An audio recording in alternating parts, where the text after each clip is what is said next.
ओम नमः शिवाय। श्री शिव महापुराण कोटि रुद्र संहिता 24वां अध्याय। सूत जी बोले, हे श्रेष्ठ ऋषियों, मैं पापों का नाश करने वाली कथा कहता हूँ, जैसा कि मैंने अपने श्रेष्ठ गुरु व्यास जी से सुना है। आप लोग सुनिए। पूर्व काल में प्रसिद्ध गौतम नामक श्रेष्ठ ऋषि थे। उनकी परम धार्मिक अहल्या नाम की पत्नी थी। दक्षिण दिशा में जो ब्रह्मगिरि नामक पर्वत है, वहाँ उन्होंने 10,000 वर्ष तक तप किया।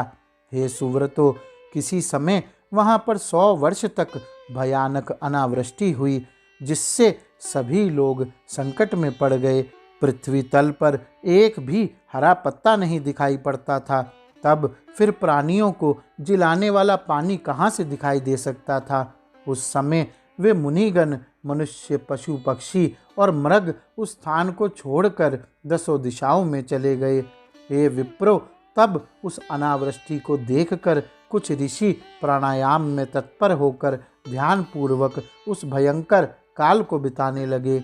महर्षि गौतम ने स्वयं भी वरुण देवता को प्रसन्न करने के लिए प्राणायाम परायण होकर 6 महीने तक उस स्थान पर उत्तम तप किया। उनकी तपस्या से प्रसन्न हुए वरुण देव उन्हें वर देने के लिए आए और ये वचन बोले, मैं प्रसन्न हूँ, वर मांगो, मैं तुम्हें वर दूंगा।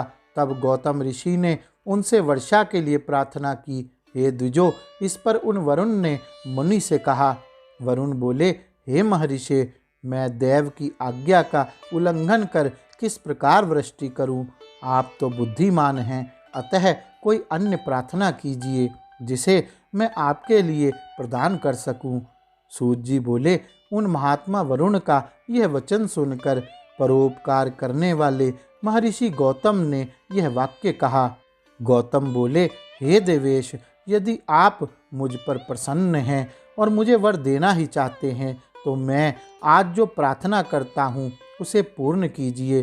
क्योंकि आप जल राशि के स्वामी हैं, इसलिए हे सर्वदेवेश, मुझे अक्षय, दिव्य तथा नित्य फल प्रदान करने वाला जल दीजिए। सूत जी बोले, उन गौतम के इस प्रकार प्रार्थना करने पर वरुण ने उनसे कहा, आप एक गड्ढा खोदिए। उनके ऐसा कहने पर गौतम ने 1 हाथ का गड्ढा खोदा। तब वरुण ने उस गड्ढे को दिव्य जल से भर दिया। इसके बाद जल के स्वामी वरुण देव ने परोपकारी तथा मुनियों में श्रेष्ठ गौतम ऋषि से कहा। वरुण बोले, हे महामुने, यह जल आपके लिए अक्षय एवं तीर्थ स्वरूप होगा और पृथ्वी पर आपके नाम से प्रसिद्ध होगा। इस स्थान पर दान, होम, तप, देवताओं के लिए किया गया यज्ञ पूजन तथा पितरों के लिए किया गया श्राद्ध, यह सब अक्षय होगा। सूत जी बोले, ऐसा कहकर उन महर्षि से स्तुत होकर वरुण देव अंतर ध्यान हो गए और महर्षि गौतम ने भी दूसरों का उपकार कर सुख प्राप्त किया। बड़े लोगों का आश्रय मनुष्यों के गौरव का हेतु होता है, इसलिए महापुरुष ही उनके स्वरूप को देख पाते हैं, नीच लोग नहीं। मनुष्य जिस प्रकार के पुरुष का सेवन करता है, वह वैसा ही फल प्राप्त करता है। बड़ों की सेवा से बड़प्पन तथा छोटों की सेवा से लघुता प्राप्त होती है। सिंह की गुफा के पास रहना गज मुक्ता की प्राप्ति कराने वाला कहा गया है और सियार की माद के पास रहना अस्थि लाभ कराने वाला कहा गया है। सज्जन पुरुषों का ऐसा स्वभाव होता है कि वे दूसरों का दुख सह नहीं सकते। वे स्वयं अपने दुख सह लेते हैं, किंतु दूसरों के दुख को दूर करते हैं। वृक्ष, सोना, चंदन और ईख, ये पृथ्वी पर दूसरों के उपकार में कुशल होते हैं, ऐसा अन्य कोई नहीं है। दयालु, अभिमान रहित, उपकारी एवं जिनेंद्रिय, इन 4 पुण्य स्तंभों ने पृथ्वी को धारण किया है।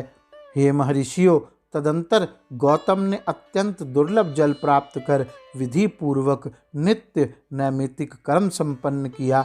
तत्पश्चात मुनीश्वर ने वहाँ पर हवन के लिए व्रीहि, यव, निवार आदि अनेक प्रकार के धान्यों को बोया। इस प्रकार विविध धान्य, अनेक प्रकार के वृक्ष, भिन्न भिन्न प्रकार के पुष्प एवं फल आदि भी वहाँ उत्पन्न हो गए। यह सुनकर वहाँ अन्य हजारों ऋषि भी आ गए। अनेक पशु पक्षी एवं बहुत से जीव भी पहुँच गए। इस प्रकार पृथ्वी मंडल पर वह वन अत्यंत सुंदर प्रतीत होने लगा। जल के अक्षय होने के कारण वहाँ दुख देने वाली अनावृष्टि नहीं रह गई।